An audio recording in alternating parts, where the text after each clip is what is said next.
Hello, everyone, and welcome back to another episode of the Cup Duet Reviews.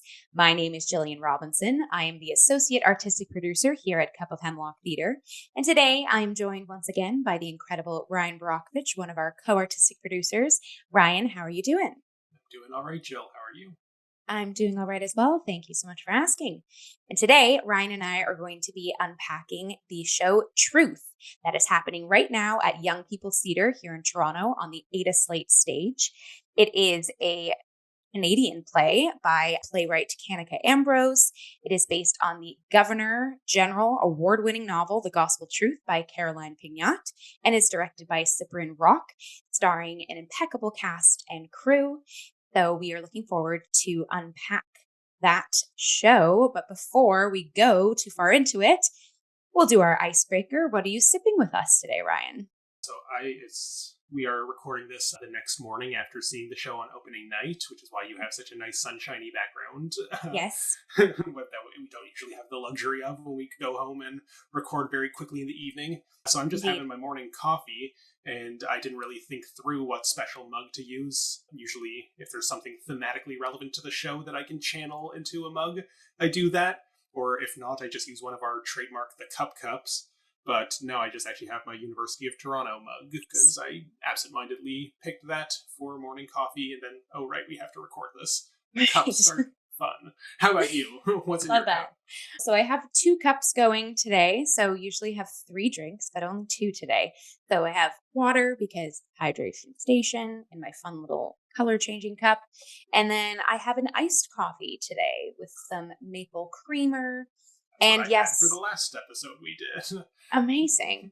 It's almost as if we live together. But yes, as Ryan was saying, it's a beautiful sunshiny morning that we are recording this. So I am letting the sun come in and wash over our little unpack duet review. So as per usual, Ryan, to start us off, I'm going to lob you the synopsis. Why don't you give us a little synopsis of the show that we watched yesterday?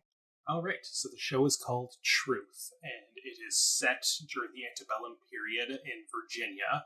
I don't believe a specific year was ever given within the show. Maybe those who are familiar with the novel could tell me more specifically what year it's set, or perhaps there's something in the ad copy for the show specify that more concretely. But all we need to know is it's before the Civil War. Slavery is very much still in effect, and we are set on a plantation in Virginia.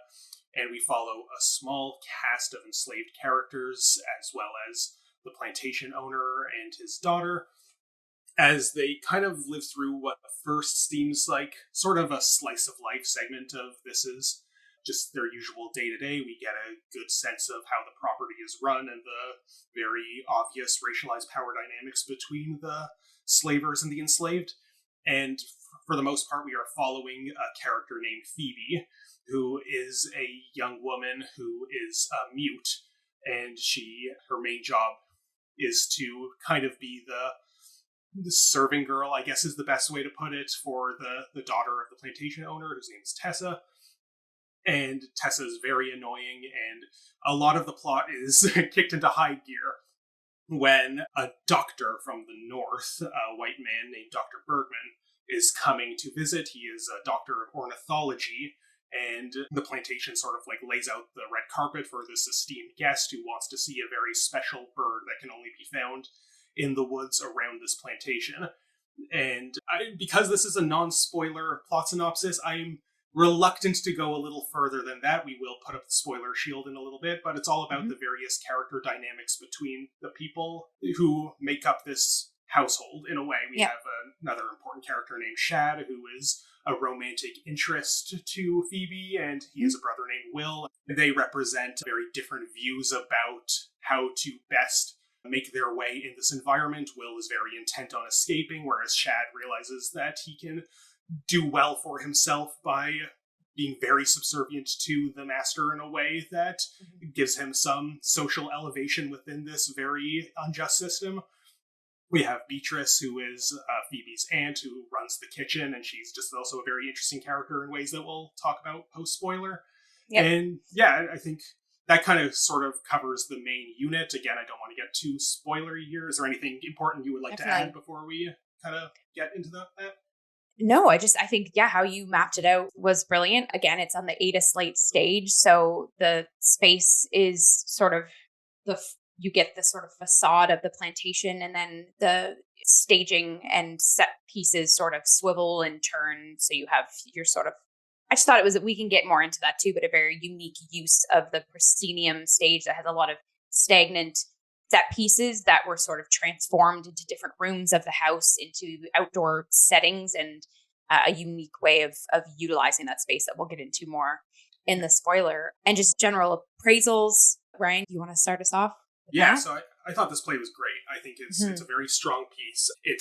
We will definitely talk about this more post-spoiler, but it is presented at Young People's Theatre, and I definitely will not go as far as to say that it's not a kids' show or not appropriate for kids, because I definitely think it is, and I think children should certainly see this. But it is a lot more intense and historically charged and kind of unflinching about how horrible the so-called peculiar institution really was, and I think it is doing a great job of introducing children to this in a way that doesn't sugarcoat it, doesn't present it in a way. There is a lot of genuine violence in this play. This is sort of not necessarily shown in the most graphic sense. There's a lot of tastefulness to it, but it, I think we did hear children crying in the audience, but I will say that's not because, oh no, this show is too scary for them. It's indicative of a genuine emotional investment that they had with this material, I would assume, having not spoken to that child. But yeah, I think this is a very strong play, tells an interesting chapter in this history that we've, as adults, we have seen many versions of, these types of stories before.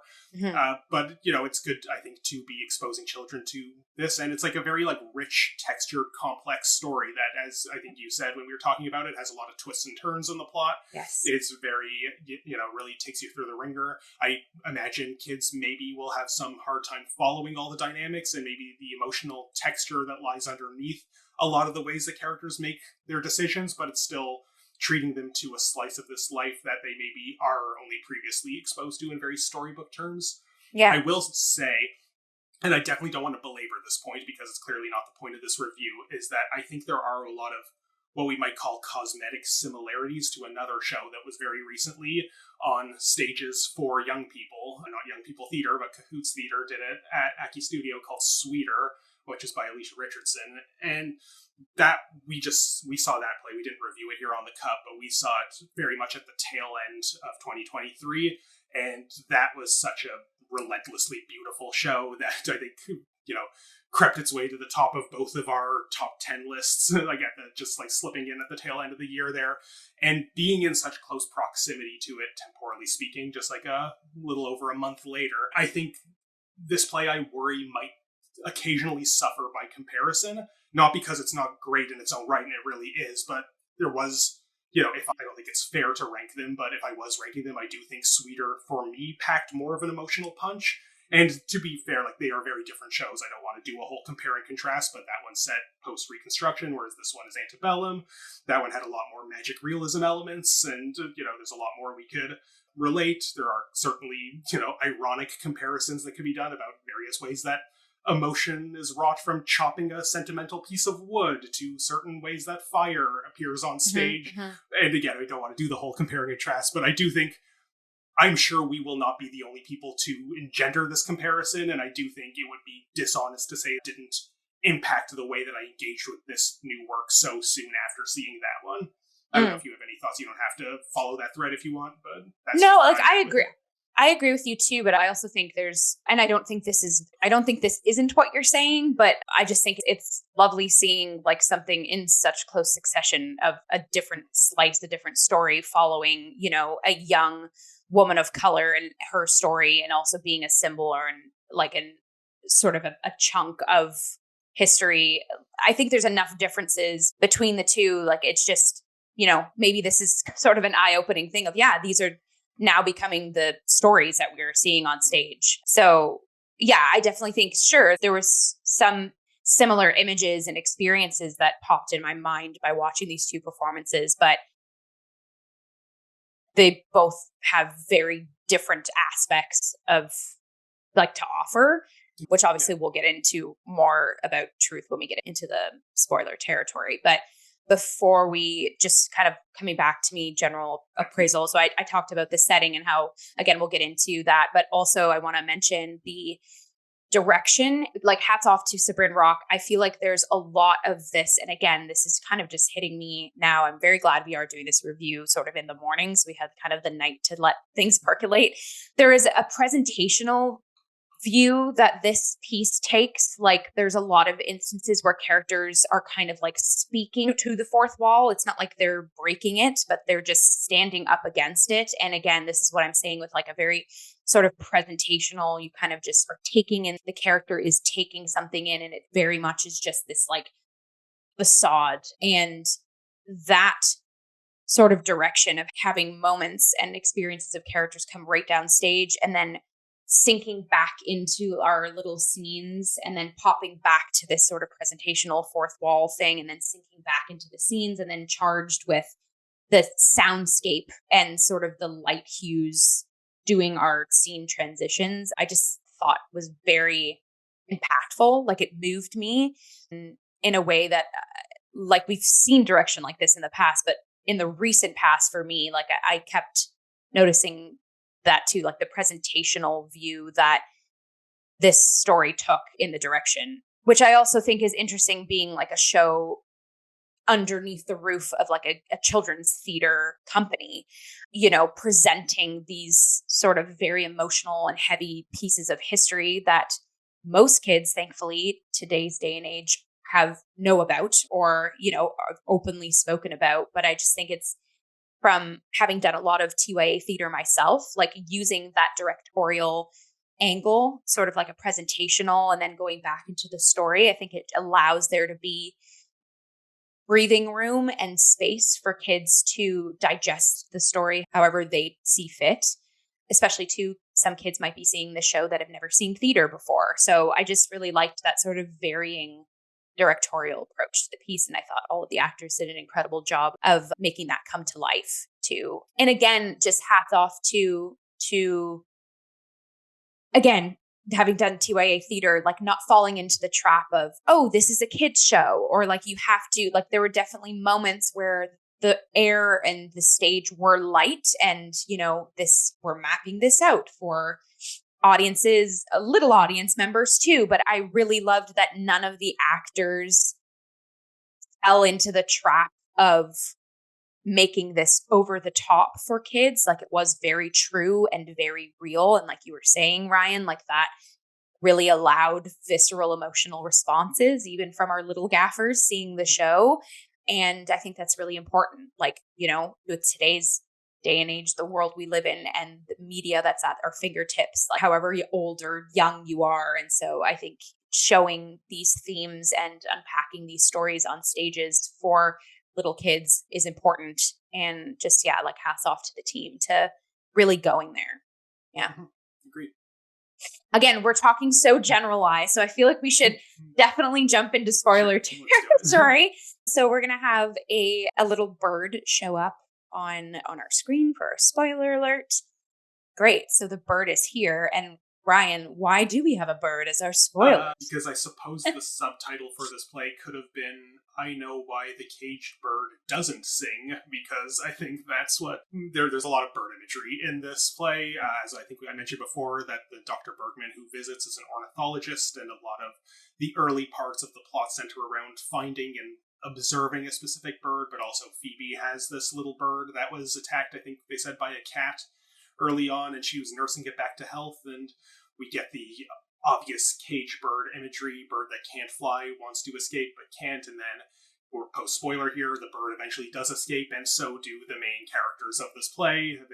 Because Dr. Bergman isn't just an ornithologist, he's an abolitionist. This is the first big plot twist that we encounter in the play, right. And he is there to help various members of the plantation who are bold enough to do so escape to freedom. That's the first big spoiler that I guess we were very reluctant to get into. Yeah. Anything you want to jump on to? Well, there? I think, yeah, just to kind of snowball off of that. So so this bird that Phoebe, our main character, sort of rescues, she places into this cage, which, again, from a technical perspective, this bird cage exists on a fly in the center stage that throughout the performance kind of dips in and out of center stage. and every character sort of does, has an experience with this cage, whether it be peering into the cage, whether it be opening the cage and lifting the bird out, whether it be, bearing witness to the bird and having it impact itself. And I just, from, again, like a technical and a dramaturgical perspective, I really loved that we had this cage physically drop in and out of the space. It almost sort of like created this sort of element of magic realism. Like the cage is literally there, but due to everything happening on the stage, I think by practical reasons, like it did have to fly in and out so that other settings and locations of the show could exist. But because it was flying in and out, and talking about being on a fly and flying in and out, this bird is nursing itself back to eventually being able to fly out in the wild again. I just thought, what a layered technical dramaturgical piece of brilliance. I feel like I could write a whole essay about each individual character's interaction with this cage. If we could talk, since we're talking about the fly system and its use anyway, like this is kind of what I love about theater magic in this way, is that it genuinely took me a while to even realize how certain elements of this bird were being enacted on stage, because not necessarily every time that the cage was brought back down, but certainly a few times we see growth and development in the bird's healing, like was down kind of below and then it's a little bigger. And it actually took me a while to realize, wait, how are they doing that? Is there like somebody atop the fly grid who's like fixing it whenever it's not on stage? But then again, I think I could actually be wrong about how they did it, but later on, I realized that right before it flies back up each time, we get a blackout, and there's usually whichever character is interacting with it is still there, so they probably just set it up for the next scene while we're in the blackout part. But like, it just, the fact that I had like this genuine wonder of like, oh my god, this is so cool. Like when we're talking about plays with creative fly system, we tend to think of like, oh, Peter Pan or Wicked or something that like, how do they make that human fly?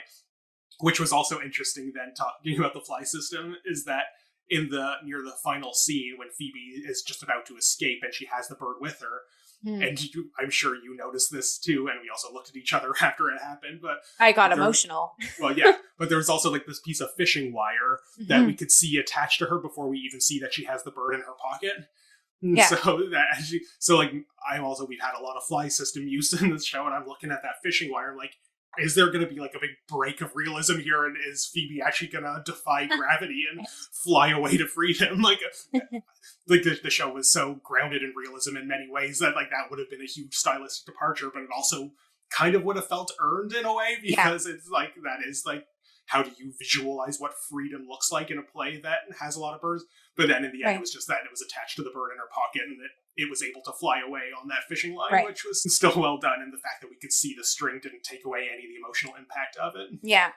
And then quite literally, I mean, again, now we're in spoiler zone too, but like the bird representing Phoebe in particular, and the bird has a maimed wing, and Phoebe, we learn as we get into the show that she has a scar on her face, because again, spoiler alert, we find out that Phoebe's master, Master Duncan, is her father, and Ruth, who was Phoebe's mother, who is no longer on the plantation, was sold away. Yeah, Phoebe is their child, and we find out that Tessa's mother, Master Duncan's wife, who is not in the show, so presumably has passed as well, gave her that scar. So again, it's kind of quite literally maimed wing and named girl. And then as the bird flies off into freedom, again, spoiler zone, Phoebe, her voice is heard near the end of the show, which again, this happens in the writing. And again, I just want to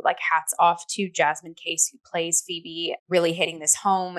The moment we hear Phoebe's voice, again, I started bawling because it was perfectly placed in the case of the story.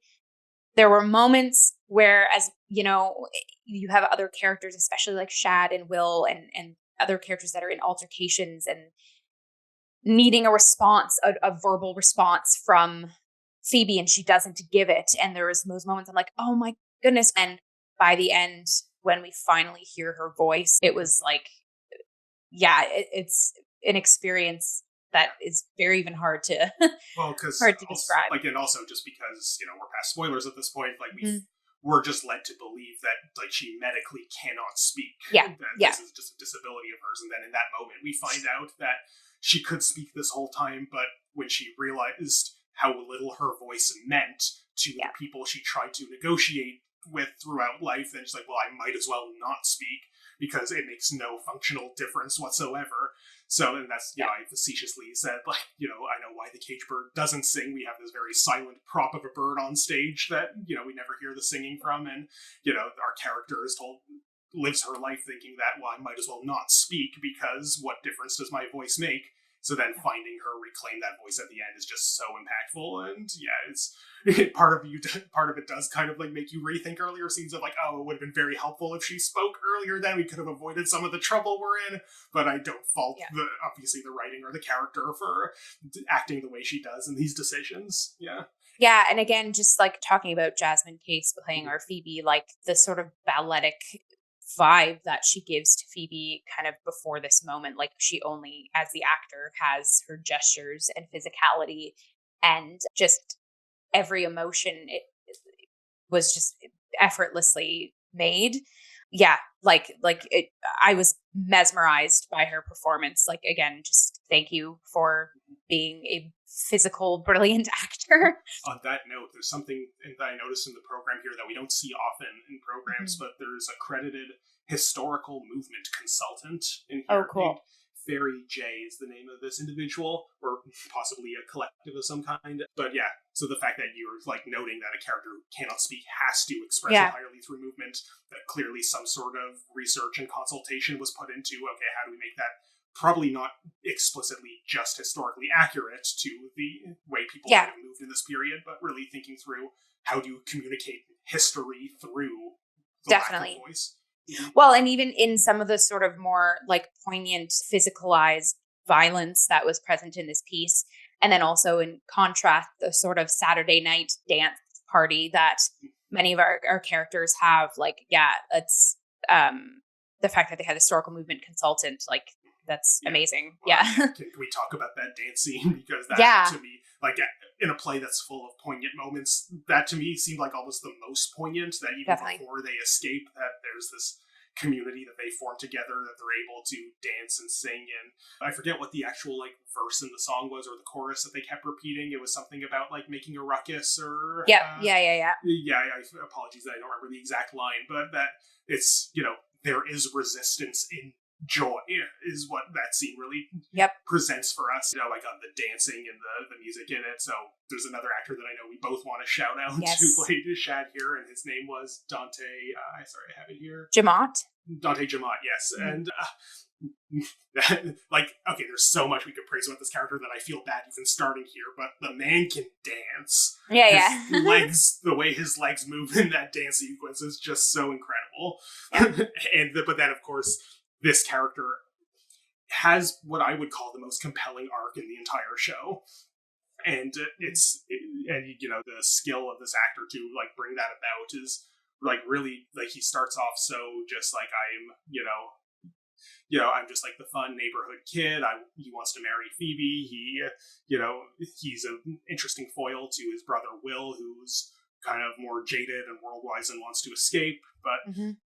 But I also just want to kind of talk about the complexity of this character's worldview, the way that he sort of like thinks that I will make things better for us by playing within the system and ascending through it. The master might even give me a shout out as a business partner. And by making him rich, I will succeed in a way that your silly views of escaping will not. And yet we, time and time again, like we see he does like frankly villainous acts towards his fellow, his family, his friends and whatnot, because he thinks that this is the way he can save them, that he repeatedly, this is in the writing of course, but repeatedly says that, part of his motivation is that I need to make the master money so that he doesn't sell us someplace worse.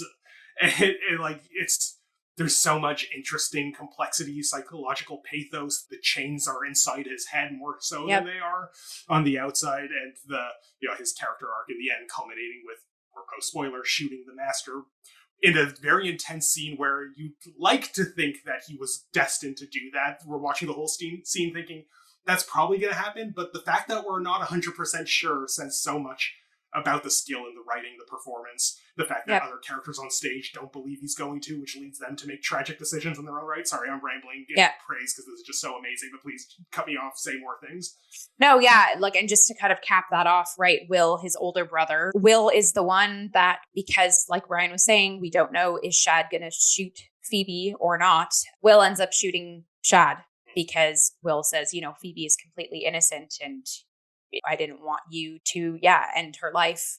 And we just get that tragic heaviness of brother shooting brother, which we also just recently saw Top Dog Underdog. So, and the fact that there's this scene, you know, where Phoebe just has Chad in her arms and Will is there and apologizing profusely and they need to leave because it's just like, again, this whole piece is packed in so many, you know, weighted moments that's encased in this sort of like flitty, like hot temperature, and bam, you're left with these sort of icy pits of your stomach. And again, just talking about Dante's performance as Shad, speaking like from an actor lens here a little bit. Ryan and I chatted about this too. Like, there's characters in stories, and I actually chatted about this in my interview with Dan Mousseau, of how it's really important as the actor at all times to, yes, develop your character, figure out what their life is, what their mission is, what their objective is. But all in all, you are a patch in a giant quilt. You are like a formula in a blueprint, and having the sort of story arc as your main goal is most important. And with characters like Shad in particular in this story and in other stories too, there are characters that their purpose is more than just themselves. Like, they are representing either what's sometimes like the entire world of the play in which we're watching. Like, this one character represents beyond the play, represents past, represents present, represents future. And I think that existed in Shad. And again, kind of like Ryan was saying, this character kind of comes across as this naive, sort of like fun, brotherly, you know, adolescent character that as we go on his arc, he starts, you know, he dons new clothes. He gains this sort of like strength, this aggression, this sort of like manhood is sort of, we see him go on this journey. And as an actor, that does take a pendulum swing in your work. Like, you are laughing in the same beat, you are laughing and crying at the same time. And I just find that is acting with a capital A for me. If you can accomplish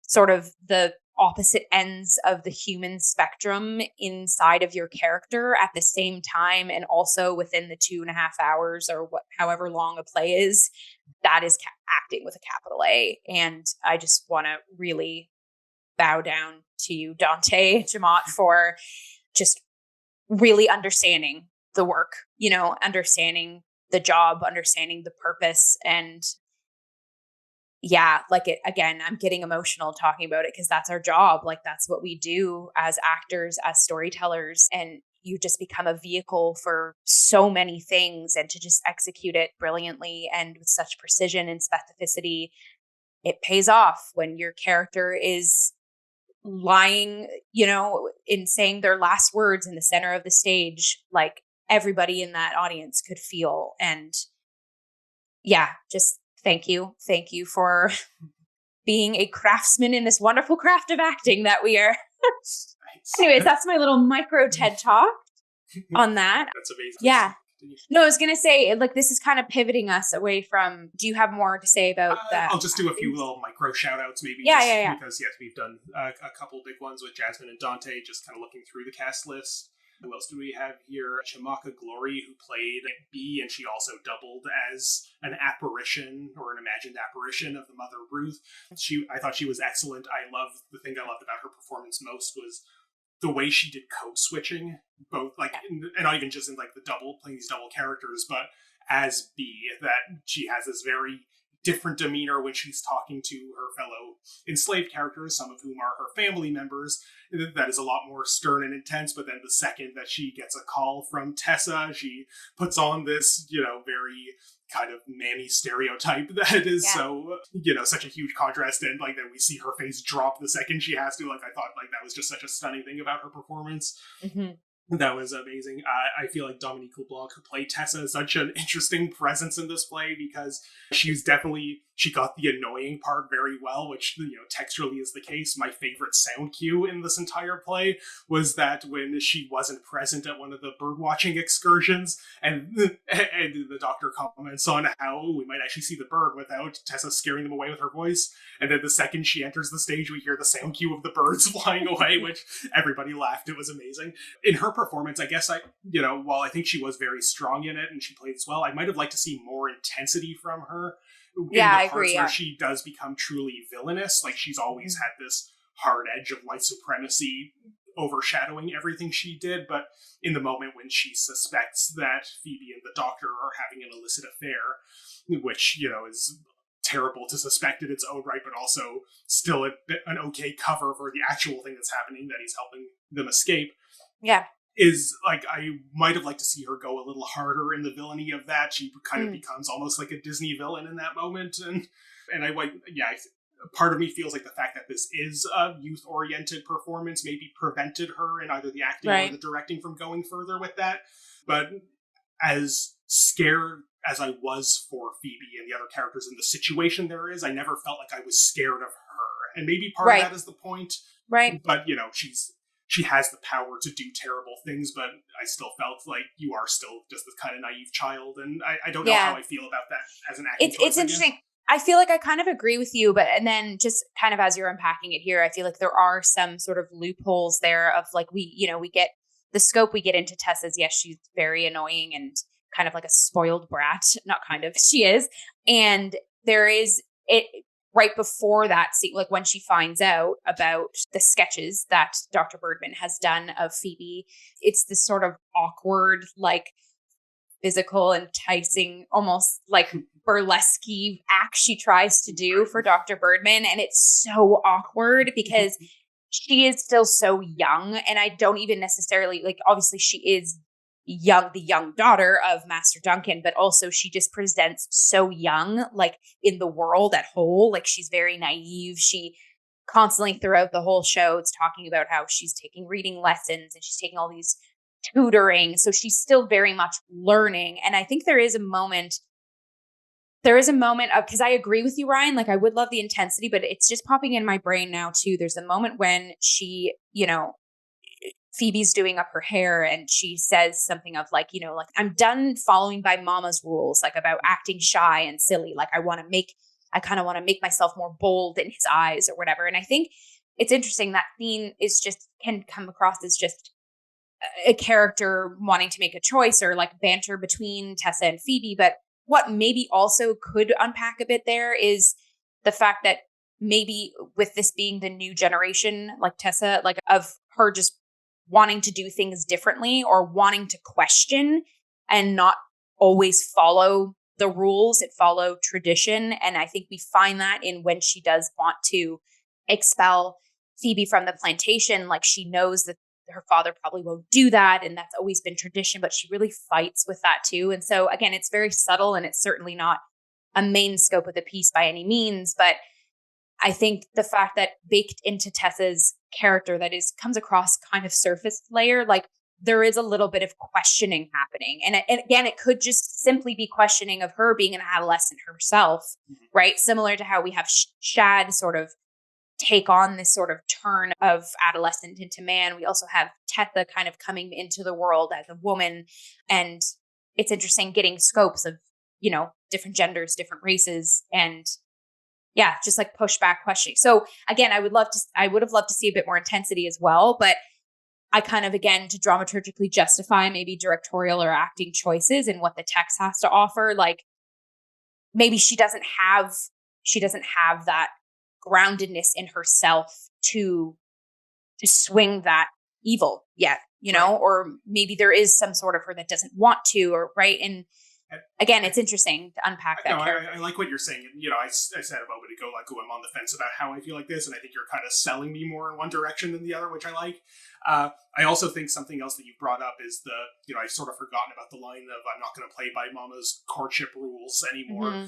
Whereas immediately after that exchange, she sees that history is repeating itself, or at least she misinterprets the situation for history repeating itself as just as the horrible Ruth seduced her father, which we obviously know historically is not what happened in that situation. Yeah. But she's like, well, now the man that I am pining for is being seduced by my own serving girl, and how am I supposed to deal with the situation? So it's also interesting that she goes into this situation thinking I'm going to break from my mother's tradition, and leaves the situation being like, in fact, that tradition is still very strong and I will uphold it.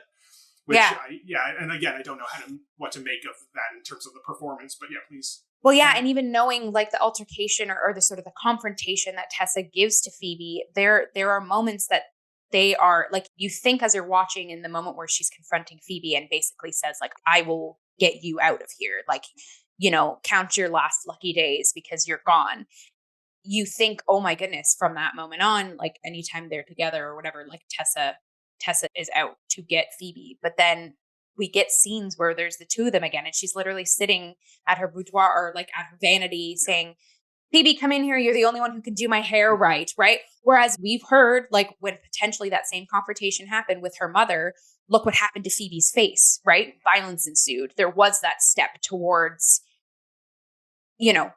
toward like it turned violent, it turned physical. And the fact that in literally the next scene of the two of them, Tessa is like, I need you to come do my hair because you're the best one who does my hair. I'm like, still reliant on your labor, even if I have a personal grudge against you. Yeah. And so it's just, it's, again, I think we've been saying this a lot about shows that are on our stages, which, gosh, I love theater. What I'm about to say is like, these plays we're going to be thinking about for weeks and months on end, because again, especially with this show in particular, each individual character, I feel like, again, I could write a whole essay on unpacking why they're written that way and how they were performed the way they are. Yeah, it's quite brilliant.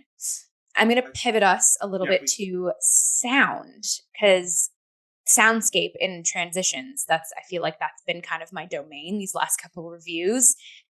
Again, I talked about this already earlier prior to spoilers, like the transitions from scene to scene. So again, with the Ada Slate stage sort of being the main location of every setting, and this show has us like inside the plantation, out front of the plantation, has us in the woods, but only one stage to utilize or show all of those instances. And again, I just thought this seamless transition and use of stage space to sort of transport us to each of these locations was beautiful. And again, it was all hands on deck. Every cast member has a specific place to, strike and set up, and all done in sort of like a nice hued lighting stage space. And the soundscape of this show, I really do want to shout out Thomas Ryder Payne, our sound designer, because this was a show where definitely the soundscape was the non-textual, emotional, either backlash or like setup to scenes for me. Someone where music is very important to me and it's a language that speaks to me in a very rich way. I, again, kept getting goosebumps and emotional throughout the piece because it was like what I was feeling inside was represented by the sound that was engulfing the space. And I just find when a sound designer and a director sort of marry their images for what they want, and it does pay off in a way that can hit on human emotions watching their piece, like that, again, that's art with a capital A. And so it felt like another character for me, especially in those transition moments that, like I said, were already seamless. But if there were some sort of like awkward shuffling things into place, or which didn't happen often, but if they were there, what is lovely is the sound was like a character that was filling the space while we waited for the next piece of story to showcase. Agreed. Like, while we're on the subject of sound, like, well, I said that the bird sound of the flying away was my favorite just comedy sound cue in this piece. I have to give a special shout out to the Mother Courage-esque silent scream that we get in one moment, and it kind of packs an interesting different punch in this because I don't think it was done for, what we learn in theater school about the famous silent scream in Mother Courage, where we know that there is a pragmatic function of it in that moment in that play, is that one of her sons has been killed, but she had to pretend that she has no relation to him for her own survival, so if she were to scream aloud, it would give away the game. But then also has the more kind of meta function and the Brechtian alienation effect, that it is more impactful to not hear the scream but feel it than to actually be like, oh, this is the sound of a human voice in pain. Whereas in this, the fact that it is done by Phoebe before we realize that she does have a voice indeed, that we get just this whole extra layer of it's a silent scream by somebody who is deprived of their voice. Yeah. And even if they were to scream aloud, it wouldn't be heard. Yeah. And pairing it with that sound cue and the lighting change that went with it, that created the aura of a scream without having it while her face was emoting the actual silence. Like, I thought it was just beautiful. Yeah. Mm-hmm. Yeah, absolutely. Oh, I'm getting goosebumps. Yeah. I've gotten emotional throughout this whole review. Yeah, I guess another element to chat about is the costuming. I thought, again, brilliantly done across the board. Like, as you were saying, Glory playing Bee and Ruth, like, she had a very stark costume changes. I think she also tripled as like a escaped slave as well. They had like a group of folks running across. So just a lot of costume changes and bodies to don by Jimaka Glory, and they were stunning. Like, I think a standout to me is the sort of dress that Phoebe's mom, Ruth, in like in Phoebe's mind, like feathers, sort of like it looked like gold feathers. Yeah, like gold feathers. And then on this teal dress. And I think if she is sort of an apparition or a dream of her mother, and we don't necessarily know how old Phoebe was but I would imagine was an infant or quite young when Ruth was sent away. And the fact that this dream and this apparition of her mother is sort of baked within the only environment Phoebe's ever known. Like, we get intel that Phoebe's never left the plantation. And so this image of her mother is sort of like this bird-esque, because we know that Phoebe she's good with birds. They trust her. But the fact that the mother's gown is in teal, and we get intel that Tessa's color palette is teal, like teal looks good in the sun. And so these is a very poignant color that Phoebe has only been exposed to, potentially because of Tessa and her wardrobe. And then we have sort of the golden feathers, again, being like a bird. It's maybe also alluding to a golden ticket or flying or this emblem of gold. And then we hear that, we hear about this in the present tense of the play, but the fact that like the tobacco leaves, like when burned, give off this sort of like golden residue. So again, it's like this image and what she has of her mother is this like this beautiful present that is in her mind in some shape or form, but the exterior that dawns her mother is the palette of the environment, i.e. the plantation, the only world she's ever known. And sort of like this sort of tragically beautiful costume is a result of that, No, like you actually, by making that comparison between the gold feathers on her dress and the golds of the burnt tobacco, this might be a bit of a stretch, but bear with me, but I feel like the color gold is evoked in this play as a symbol for freedom that exists only within the imagination. Yeah. And I think that is sort of a linking thread between these two things, that Shad thinks that by his clumsy accident where he burned some of the tobacco and then made it more profitable in one way, that made him feel like he has more freedom within the system because the master took a liking to his innovation in that way.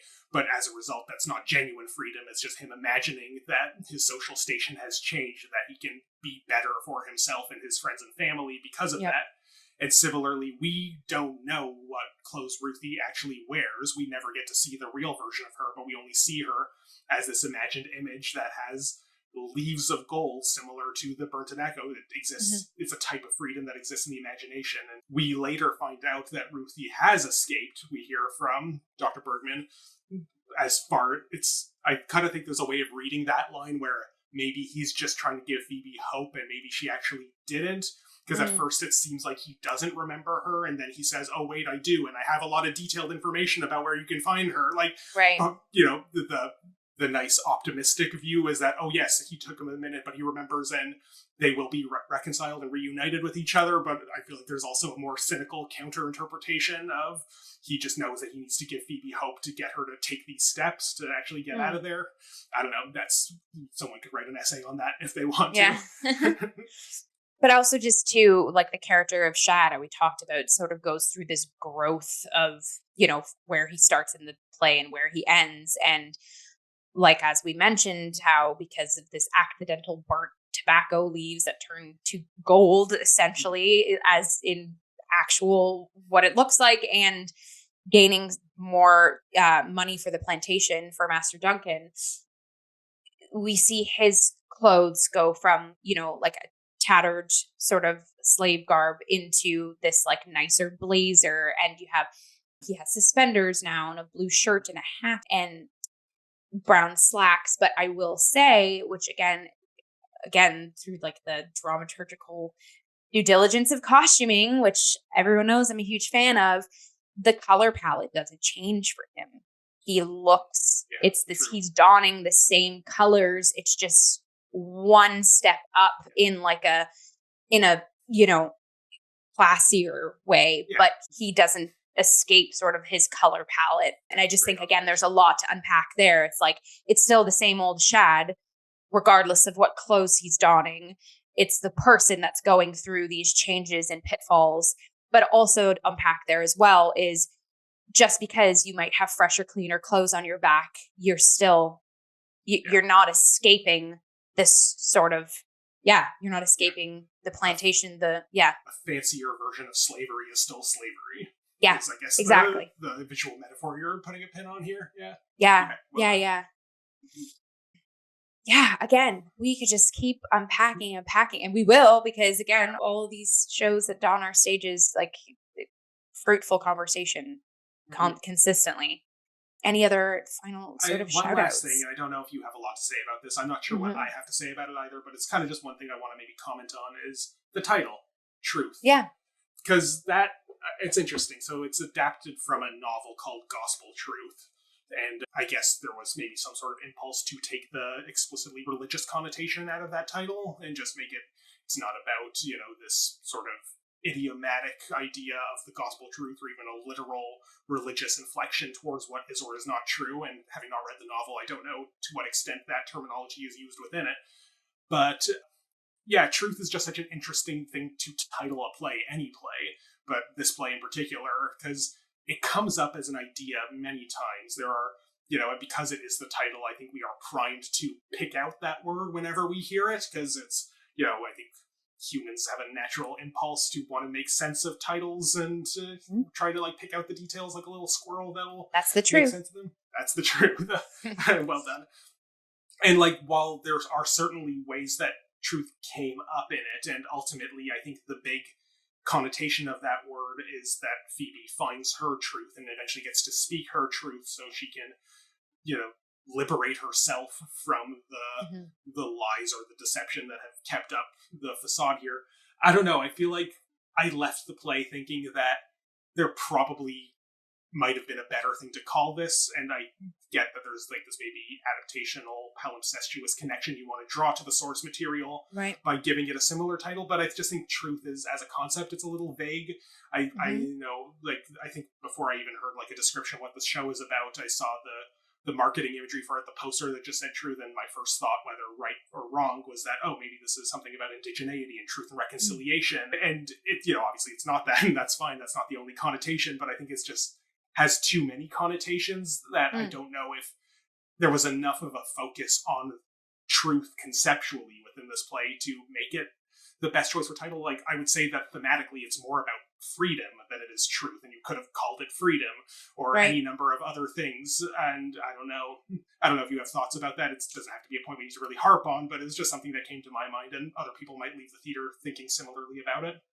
Yeah, I agree with you. I think, it's certainly not a bad title. And again, like you said, tying back to the novel, like it makes sense to kind of keep that life going in this adaptation. But yeah, I think there could be other titles for this play. As someone, it's funny that you mentioned, like, people always talk about titles. I like titles of plays I'm like infatuated with. Like I remember in theater school, like anytime I would write essays on, like my 5th essay on A Doll's House, I was still unpacking potentially why it's called The Doll's House. Like I just like, it's the same way with character names, like talk about essays. I could go on and on and on of like, well, this is what's written on the page, so let's make a meal out of why. So the fact that, truth is the title that we're given. And again, my wheels will continuously spin on this and I think a potential sort of takeaway for me too is kind of goes back to one of the first comments or compliments I made about this piece, of the direction of this particular performance, of it being the sort of presentational sort of scope into individual characters, and then you bake it into the story. Like, to me, that exudes an element of truth. Like, you're coming right up to the audience and like in a very sort of vulnerable, like, this is my character, this is what's happening behind me, or this is what happened in my past and present, and now I'm going to show you that this is why. And sort of like, I don't know, we're given the truth about these people, about these characters. And in fact, the fact that you were saying like the story that we saw on this stage is, stuff that we've been exposed to through other parts of media or different, chunks of literature. And the fact that, yeah, like each of these characters are packed with such life and growth. And it's like every motion that they exude is true. Like, this happened, this was the truth. And the fact that you just said we get Phoebe, our protagonist, our POV, like she speaks her truth. And there's moments, again, talking about this mechanism where she sort of steps right up to center stage and says, like, gone are the days where I'm going to be told what to do. Like, I am going to make my own choices and say my own voice now. Like, this sort of turn of this strength, just seeing her kind of like rise from the ashes. And we actually had audience members like snapping during all of that. I just think there's like a peek into the core of these characters, and that core, like, truth, like, is the true. I don't know. Again, this is kind of like an artsy way of unpacking it, but hey, we got to start somewhere. Yeah, like, and I don't dispute any of that. And you could literally argue that any play could be called Truth, replace its existing title with Truth, and it'll make you think about, well, where is the truth here, and what is being truthful? Part of what I think is interesting about the fact that the title does prompt us to read into it that way is that a lot of the plot is only possible by deception and misunderstanding. Yeah. Well, I was just about to say that too. Yeah.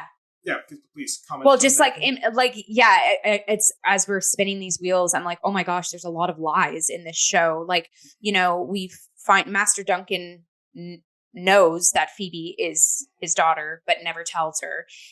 Phoebe gets this bag of, runaway items from Dr. Birdman and is told not to tell anybody, that they're hidden. The fact, I don't know, there's just, there's lies, there's pivots of each character sort of, brings to the forefront. And well, part of me wonders, like, and just the fact that Dr. Bergman shows up under false pretenses of, I'm doing this, ornithological research, but I'm really here to help people escape to freedom. And that so many of the big kind of nail-biting plot twists are misunderstandings of Tessa seeing the drawing that Dr. Bergman made of Phoebe and thinking that, I understand what's happening here, but she doesn't. And the fact that when Shad finds the bag in the book, that he thinks he's figured something out that he also doesn't understand. And part of me wants to say that then the title of Truth gestures towards the fact that in the end, all of these lies and misunderstandings, the truth comes out.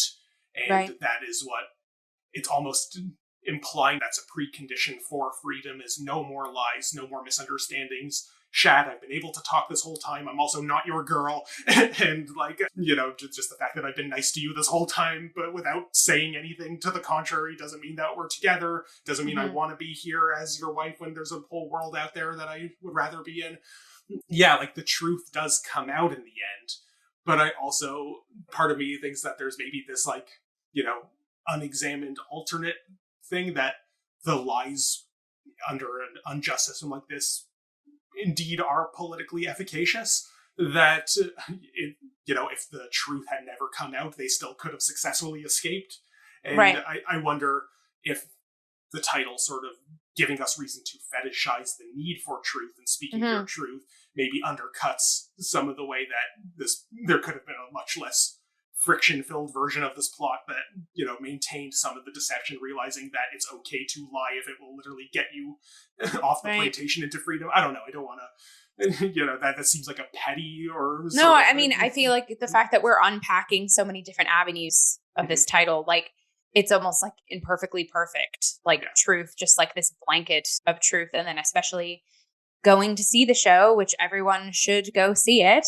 Yeah, you're jumping into a story just called Truth. And it'll tell you the truth about a chapter in history that you've maybe seen many times before, but from a different perspective, a different angle, different types of characters, each engaging with their own version of truth.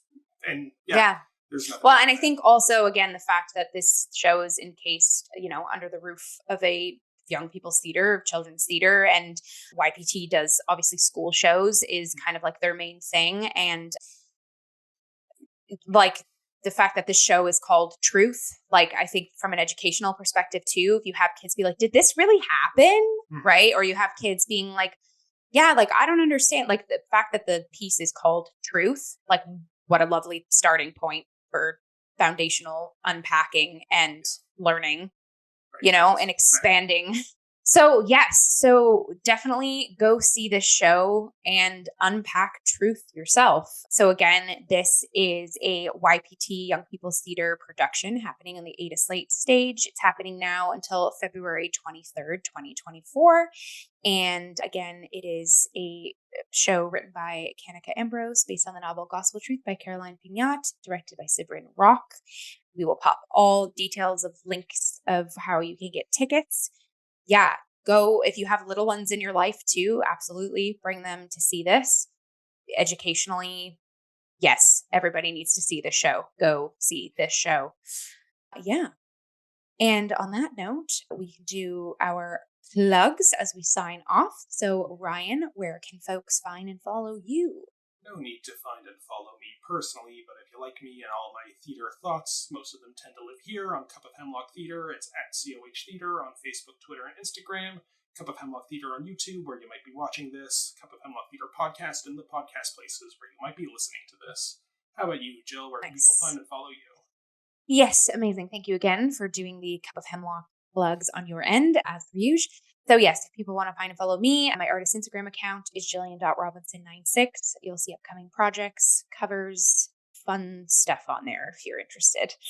But on that note, again, today is a sunshiny day when we're recording this, so get out and grab some vitamin D, folks. It is the top of February, so stay cozy, stay well, stay safe, and we will see you on the next episode of The Cup.